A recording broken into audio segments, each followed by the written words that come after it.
असल में ना मुझे उनकी तरबियत बहुत अहम है। अच्छा। जिसकी वजह से मैं ना आपसे ये पूछना था कि क्या आप हमें कोई अपनी पर्सनल एक्सपीरियंस में से कोई ऐसा एडवाइस दे सकते हैं? अपना नमूना कायम करें, आपकी नमाजें अच्छी हों, उनको पता हो बच्चों को कि नमाजें पढ़ने वाले जो माएँ और बाप घर में नमाजें पढ़ने वाले हैं ना, उनके बच्चे भी जानमाज बिछाते हैं और अल्लाह ऊपर करके नमाजें शुरू कर देते हैं। तो ये बचपन से ऐसी आदत डालें।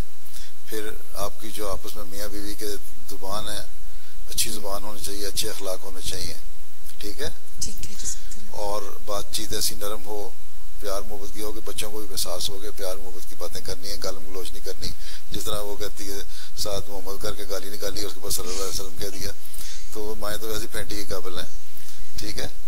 तो इसी तरह अपने नमूने दिखाएं हैं, और यही मैंने देखा है कि ये नमूने दिखाओ तो बच्चों को बहरहाल असर होता है। ठीक?